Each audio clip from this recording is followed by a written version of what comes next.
Hey, welcome back to the studio. It's lovely to be here again. And we are slightly split today. So we have the studio and the online studio. So with me today, I'm Ian, Editor-in-Chief of Internet Retailing. With me in the studio is... Jamie Merrick from Salesforce. And more importantly, over the airwaves, Jenny, please do introduce yourself to our listener. Hi, I am Jenny North. I'm Head of Digital Experience at Hobbycraft. I've been at Hobbycraft for 6 years. 6 years? Oh my God, it's taken us this long to get an interview. You said the word hobby and everybody gets excited. Craft, everyone's excited. So we want to get back to that. But first of all, give us the thumbnail sketch of 6 years and before. How did you get to Hobbycraft and move into the craft sector? Yeah, so I've been in B2C online retail since I'd say the mid-noughties, so about 6 or 7 years into my career. So following uni, I worked for an agency they were sort of a pre-internet, pre-millennium bug business-to-business agency, that software house, really, 100 people, 80 of which were developers, and they were more focused on business-to-business connectivity pre-internet, and then they sort of evolved with the internet into online interchange of B2B information. And then also they were one of the many that built an early online shop, what that might look like. So I started as a grad doing a bit of sort of helping and a bit of everything in a grad type way, but when you're in a building with 80 developers, I just thought I might as well learn to code, and I might as well start looking after the website. So I became very interested in web experience at that point, and then from there made my next move to Farrow & Ball. So that was my first online retail sort of B2C site management kind of role, and I've just stayed in it. And I was at Farrow & Ball, then I did a couple of years in financial services for Ageas Insurance, then I moved to B&Q, and then moved along to Hobbycraft. So wow, stayed in the same kind of role. So code, doors, walls, the paint that covers them, and the insurance as well. So you've covered more or less all things. But you didn't say my job is e-com or my job is coding or websites. We're talking about experience. So how would you define the experience role in the context of retailing? Well, I think there's two things I would say to start with, and just in maybe a slightly more conceptual way. First of all, I think that the digital product or the digital experience that a brand has is as important or sort of adjacent to the products and services that any brand sells. So that's, I think that the feeling that a customer gets after interacting with a retailer is driven by, did they have what I want, and how was it to get it? And they sort of sit hand in hand, and both can break that relationship.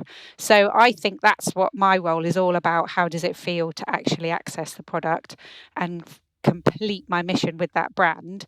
And it's also about, how did it make me feel? Was it friction free and forgettable, and that's what I was looking for, or did it surprise and delight me? And everyone's different, and so what they're looking for and what takes a surprise or what takes a delight is different for everyone. So it's not a one size fits all approach. But that's sort of my top line, more kind of abstract summary of what I think experience is. In reality, experience is about a roadmap of small, medium, and large major features capabilities that you need to offer to your customer. It's about all the smart things that you can do using technology to improve the performance of a journey, whether it be from a business benefit or customer benefit, usually both, removing friction, being really smart and being in the detail, and using, harnessing technology to do things that aren't the same as shopping in a physical world. It's a very different sort of cognitive experience.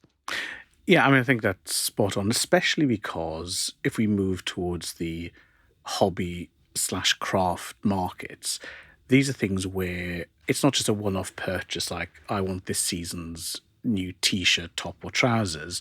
These are generally, there's a proportion of people who are expert, passionate, replenishing, learning. So it's a very different level of engagement, I would assume. But but since I said assume, why don't I just ask you?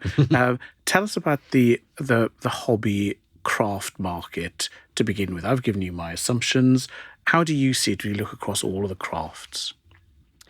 Well, yeah, I mean, you're right. It's really not like fashion or, not comparable to lots of different verticals. I mean, first of all, craft in general has grown. So craft originated really from more functional make, do and mend, all sorts of different origins. But what's happened with craft and where the Hobbycraft brand has grown up is inside there's some really sort of significant macro trends that surround our lives around. There's mindfulness, sustainability, responsible sourcing, individualism, and how technology, social media have made us all sort of architects of our own persona, and everyone wants to be unique, and everybody wants therefore to have uniqueness in their lives, and making something is unique. So making and shopping locally, understanding exactly where something was sourced, slow fashion, all of those things, craft sits firmly in there, and so does the sort of side hustle culture as well, because there's no barriers to sell anymore. Anyone can make something and get it transactional online the same day. It's not expensive, and it's very democratic. So these all recognizable macro trends that anyone can see around them, and crafts, hobbycraft grown up and is very much sits within all of those behaviors. So that's why hobbycraft has grown and why hobbycraft continues to evolve and innovate. But the actual customer and the market is very tough because, first of all, a lot of purchases are low value, so you're working hard to get to your numbers. You've got a lot of transactions to get to big numbers that an average basket in fashion or luxury especially, they don't have to work so hard. They're not pedaling quite as furiously. But also crafters are a really discerning bunch. They're really resourceful, and they're on a mission, and they're not really brand driven. They're not particularly brand loyal. They're looking for something very specific at the right price that will do the job for something very unique they're making. And that's what they care about. They don't care about, oh, but I must buy it from Hobbycraft or must buy it from another brand. So they're a tough audience, and they're always doing something that you can never quite predict what they're doing. I do have a funny anecdote where we were doing a user focus group once, and we recruited crafters, and we said, right, to get the ball rolling, just tell us about your current project, and then we'll use that as the context for the journey we'd like you to go on with us. Asked that question, the answer we got, first person, 9:10 in the morning. Well, I'm just knitting a nativity scene, and I need some brown yarn that's quite hairy to be the roof of the stable.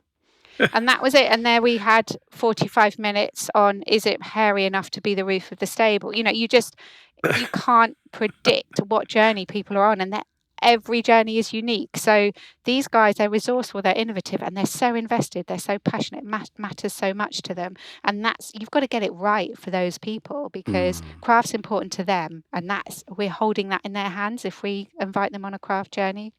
But also that journey isn't about craft of itself. It's about that nativity play or about the enjoyment. So again, it's an extra challenge.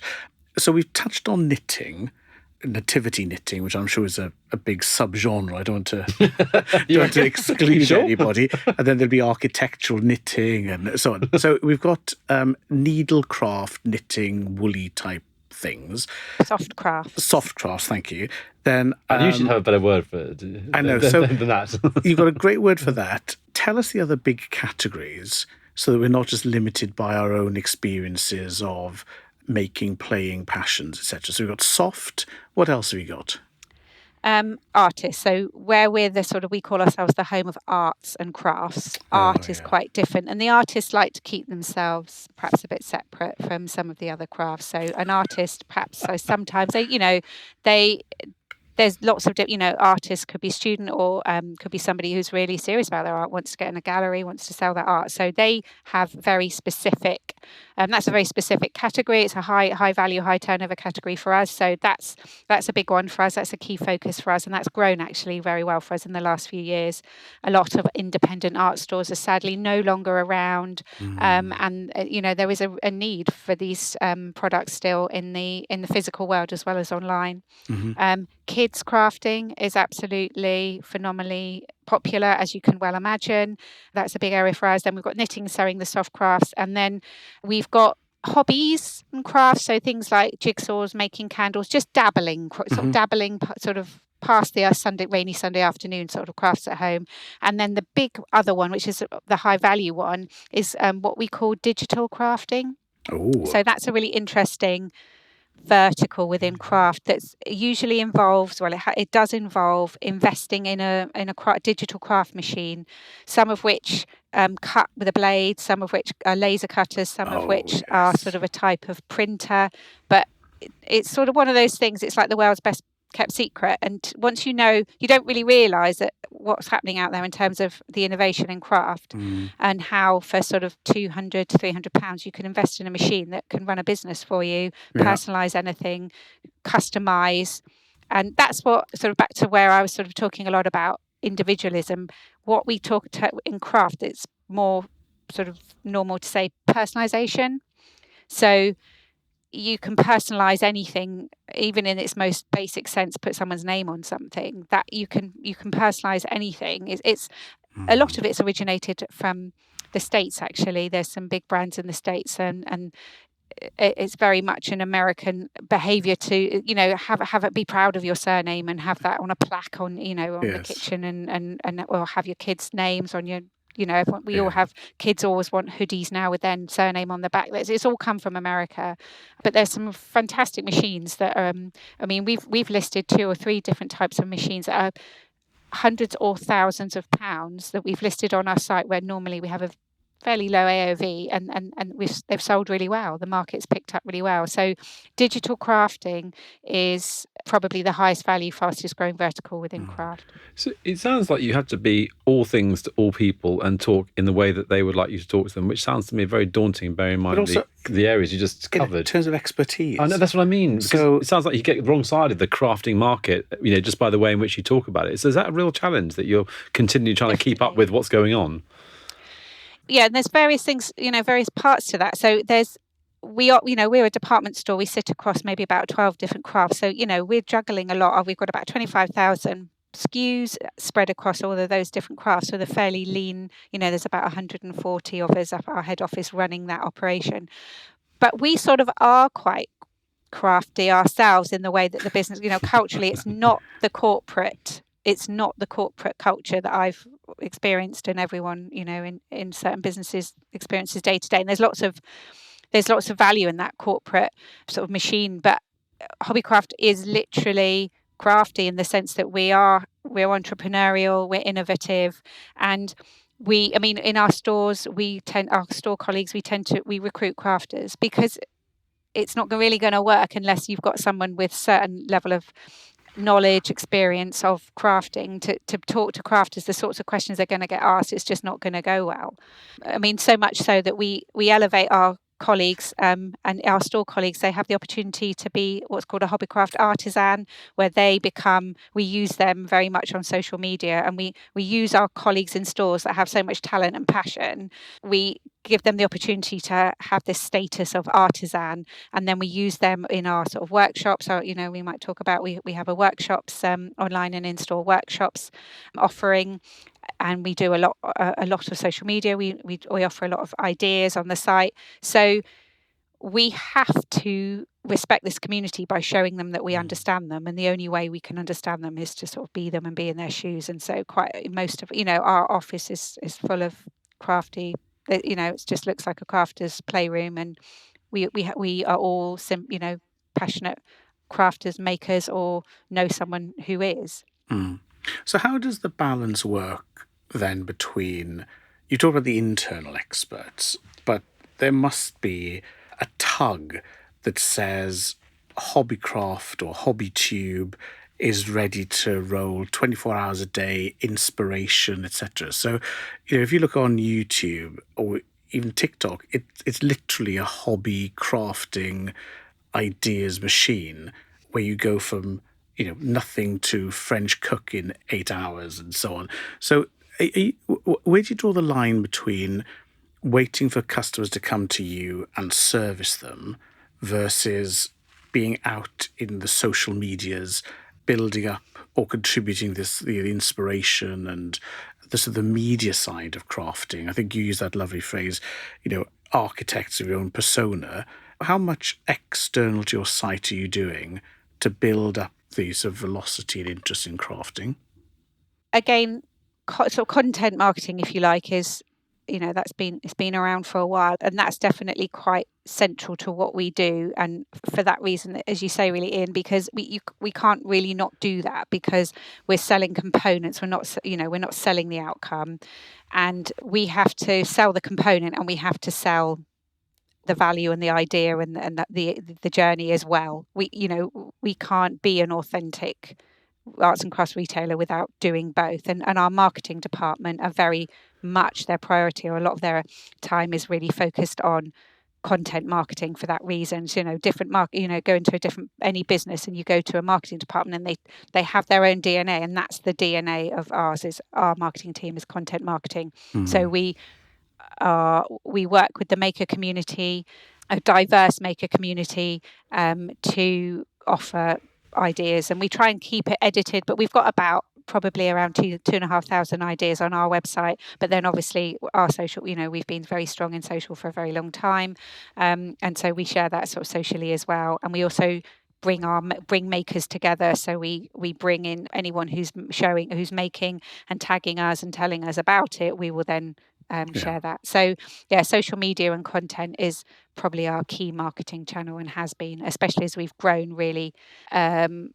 We've never had big TV budgets. Our marketing budget has always been pretty lean, so we've had to use those channels, but they work well for craft. But I mean, you may say that the budget's lean, but you're putting in quite a lot of investment into doing it, sort of generally as you just described, but also, you're talking about the crafters, the artisans in the stores. That, you can only get a certain type of person, and maybe they're a bit more expensive and all that sort of stuff. So my point is, considerable investment all round. It may not be a headline budget, but a lot goes into it. And that must be, when you're saying people don't order very much, the average order value is low, and they don't have much loyalty and all that sort of stuff, that must be quite a burden sometimes, mustn't it? Or yeah, I mean, retail's tough, isn't it? So we try to prioritize and focus on the things we track, and do everything we do is trackable. So like any business, we're justifying what we're doing, and we're trying to prioritize and focus on the things that do drive value. And as a business, we focus on the bottom line like any retailer. So we do prioritize. It's hard work with a lower basket. And my impression over the COVID lockdowns is that everybody became a crafter of sorts. So we saw most online businesses doing very well and then dropping back. So how did that enforced lockdown, entertain the kids, entertain yourself, did that benefit the business? And has there been a change then with the post-COVID phase? Yes, so we were definitely in the sort of bikes and puppies category during lockdown. We were banana bread, bikes, puppies. Build your own puppy. Yeah. We absolutely boomed. We felt the pain of having stores shut, which was an unimaginable, for a store retailer to think of your stores are going to be shut for, I don't know, a totality of 8 months. Is you'd think, well, that's we'd be finished as a business. So that was incredibly painful. But we did, but of the online channel, like so many retailers, then became a pure play, and we absolutely sort of leapt forward 5 years in terms of volume within a matter of months. So it was very busy, and what we found really was that people that were existing crafters, even really regular crafters, they really turned to their craft for solace at that point. So they stocked up on everything, and they sort of ramped up on their velocity. Any previous crafters or sort of dabbling crafters, they picked back up something that they'd tried 3 years ago, so they were back in it. That 10,000 and then everyone else, yeah, and then otherwise, it was buying a jigsaw. And even non-crafters thought, well, I'll give something a go. So and it got to the point. Obviously, we were then really struggling with stock and availability. And at one point, I remember just sort of looking at the site and looking at what was being bought and thinking, anything we list is going to get bought today. It was just I think the customer journey became, I'll buy what there is. when we make decisions and we want to make changes, we're quite speedy in the way we do it, and we like to just get something out in the market and trial it. So we're quite sort of focused in that sense. But even so, transitioning a store business to be truly multi-channel in the way it thinks is hard for any business. But we were suddenly making decisions about how much resource we needed, who owns what. We were making those decisions with same day. So culturally, we moved on 5 years and 5 months, and we scaled up where we needed to scale up in terms of operationally in order to do so. So we haven't looked back, but we've had and we're still performing ahead of where we were pre-pandemic. But yes, there's definitely been a slowing down of some of those more peripheral customers that we picked up. They, now, there's a lot of people now prioritizing meals and holidays. It's settled back down again, but we still haven't looked back from an online point of view in terms of how we think of online as a business and how we trade. Yeah, because that sort of period in time, I suspect there's a lot of people who do it because it takes their mind off stuff. Do you have any, do you know, I'm sure you do, but know about your customers and why they do crafting? Some people do it for money and some people do it for other things. Do you know kind of broadly what the stats are and therefore you know how to sort of service that as well as you possibly can? We know, like most businesses have got personas, and we sort of understand certain sort of demographic or sort of life stage type typical behaviours. But yeah, we tend to use what we call need states, and we've got 8 of those, and they sort of overlap. But yeah, the need states are connection and so sort of social connection, entrepreneurship, gifting, sharing skills, expression and creativity, giving back and charity, and then mindfulness and sort of therapeutic benefits. So they're the need states. But what we actually found when we did a piece sort of about 2 years ago to really get into these need states. But what we do find is even though they're very much at the core of what motivates someone to craft, it's not something that we then have that has a linear relationship. Therefore, we need this button or this signpost on the site. It's not so explicit. They're very much the underlying need states of the customer, but they help to unify the needs of a customer that aren't anything to do with what craft they're doing or what their demographic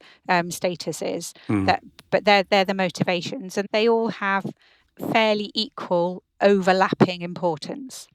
So, for example, entrepreneurship, we have lots of initiatives where we focus on, or this is a new proposition, or this is a new range, or this is something we're looking at. But what are we doing for small businesses? So, we've just launched a new subscription called Hobbycraft Plus, which is for small businesses specifically to have unlimited, it's a bit of a sort of Amazon Prime style, unlimited delivery, 15% off every purchase. So that I think the sort of break even point is £80. If you spend £80 or more with us a year, you're going to start benefiting with this subscription. So, and we also, on top of that, offer seminars on how to market your business. We bring, the makers community that we work with, we bring in the experts that help around setting up your business, marketing your business, managing your PR and your social. So it's a sort of a rounded package, but we're always looking at the small business community as well, because they are so significant within the mix. Just out of interest, just because I want to know, which is your biggest mind state, or which mind state has the most customers in it? I mean, I don't think we can map that exactly because it's such a sort of underlying emotion and there's so much overlap. But we have a matrix where we look at all of our sort of 10 core crafts and we map how many of the need states are really relevant to that, and they so certain crafts over and under index across those need states, and that then helps inform sort of the way we position things, the language we use, the images we use, and the products that we focus on. Fascinating. Yeah, it is. I'm sure people are going to be replaying that bit to just copy down those need states. I love that. Yeah. I'm feeling we need to move on, mainly so we can go and do some 3D printing and crafting and knitting an office. What have you got on your plate, Jenny? There's so much that's interesting here, so many categories. You've been very lucid about the customer and how you're connecting with them. I wouldn't be surprised if you've got quite a few projects that are on your plate. Do you want to share any of those with us? Yeah, so I've already mentioned subscriptions, which we launched 2 subscriptions in the last couple of weeks. And so quick pause, sorry, because we are launching a new one-day event called Subscription X next May. So thank you for volunteering to speak, Jenny. We have that. I heard that. But tell us about the subscription bit first. So is this a sort of an Amazon Prime-esque? Probably vaguely inspired by, yes. So we've got 2 subscriptions, and we just identified really that, I mean, obviously subscriptions are a growing, they're an economy in itself, aren't they? And we all, most people have a subscription of some sort, Amazon Prime being the most obvious, or then you've got your sort of streaming subscriptions are probably also the most common. But actually within craft, when you dig into it, there's so many subscriptions there, and they probably are, and growing in all sectors, all verticals. We researched quite a few, and we've so far launched the Hobbycraft Plus, which is the one I just described, which is for small business users. And then we've also got one called Cut and Create. So that is for digital crafters. So you've got a machine, and then you need to buy the consumables. So you need to feed it with materials that would be iron-on or adhesive, or there's lots. And you're going through that at a certain rate. So again, that's just giving you a 10% discount on all of consumables, free next day delivery, and also sort of downloads, digital designs to use, etc.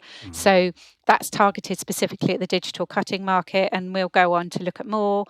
So that's our sort of step into the subscriptions economy. And we also, a couple of years ago now, stepped into the experience economy with our workshops. So that's online and in-store workshops, which really grew with us over the pandemic. They worked really well online over the pandemic, but they're still doing well for us now. Sorry, Jane, that's using our stores as a venue. Right. I was going to ask, because we sort of skipped around this when we were talking about social media and YouTube, which of course tend to be free and for profile. So these are paid for, like a sort of online learning meets Netflix kind of thing. Correct. Yes, they're paid for, and we send you. Book yourself onto the workshop. It can be online, or it could be in one of our stores. So in stores, whether they're online or in stores, they're run by our store colleagues and our store artisans. And we send you a box with everything you need, or if you come into store, we have the box there waiting for you. And you make a wreath, they're very popular with kids. We do a lot of kids workshops. Sometimes we run the kids workshops for free, and because that's really valuable to us to get families and kids into the store. That works well for us, and they're a big sellout for us during the school holidays. So, but that was again. It's partly to the experience economy is another one that especially coming back to life a lot now. And again, if we want to be the leading arts and crafts retailer in the UK, we need to be making with our customers. We can't just sell the products. We've got to sell the ideas, and then we've got to make with them as well.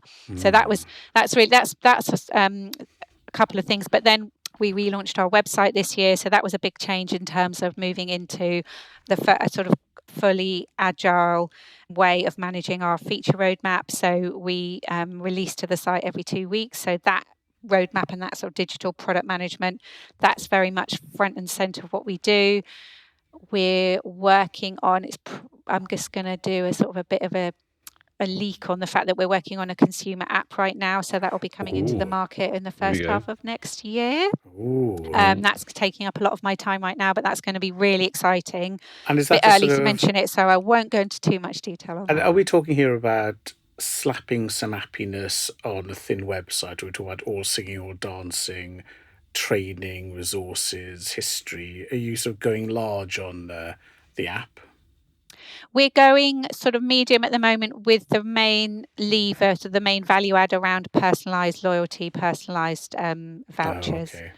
So it's really giving us and helping our store customers that aren't currently perhaps on our email database or interacting with us or getting any comms from us, helping them have a different experience with us, because our stores have a very loyal radius of customers that then they're very much store sort of preference customers, but we want to still be able to communicate with them, give them reasons to go to store, tell them what's happening in their store. So there's lots of reasons for store customers to download the app. But it will be loyalty, and then it gets us going. Hobbycraft style, we've got, we'll get something in the market that is valuable, and then we'll build on that. And for me, the other thing that I really want to do something great with next year is personalization, because as we've talked about, we've got this diverse customer base. And if somebody is, most crafters have a primary craft, which is their absolute passion, a second craft that they like quite a lot and will do a fair amount, and then a dabbling craft. So you might have a knitter who's also good at sewing, because talented people, creative people can be quite annoying and can be kind of good at everything, can't they? So do you know anyone like that? They just, they can just turn their hand to anything visual or creative. So you do get someone who's good at sewing. Knitting is their world, but they're like, yeah, but I can run up a dress. And then, by the way, I'll bake with my kids at the weekend. So quite often you've got 3 crafts. But if I've across my 12 crafts, if I'm heroing a craft on an art sale on the homepage, but I'm a sewer, baker, knitter, that means nothing to me. So the need for us to personalize our site is, I think, a big unlock for us. And we sort of get close to it, and we put in the Salesforce platform, which has got customer segmentation. We've integrated it into our customer data platform, so we're starting to sort of, we know who's on the site and we know something about them, and we're starting to therefore communicate. But we've got more sort of, from a data point of view, we've got another step to go, which we've identified. But next year, I want that to be, for me, the year of personalisation, where I actually do something that actually makes a difference and is actually really quite innovative in the market, because there's not many brands that have really, really cracked it. And I think we're close to having the data architecture. We've got the customer insight, and we've got the tools, and we've got the impetus now to. That's my goal for next year. I think our strapline for the episode, haven't we? The year of personalisation. I think it could be. I mean, it's been the beginning of personalisation for about 8 years, so I think that's let's not let go then. But we've never had sewer, baker, knitter before. Well, that's true. So I think we need to come up now with our sort of 3 hobby sort of nom de plume. It's going to take me a while, I'm afraid. Yeah, I think so. I couldn't get to one.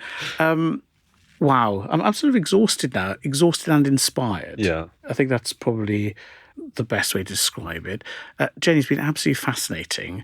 I'm sure that as this episode goes out, there'll be a rush to people looking at cutters, just wanting to buy one. I'm still thinking about the nativity roof. I'm still working it out in my mind. You haven't got past that. No, I haven't. That was right at the start as well. It's been a challenge for me. I've never moved on from it either.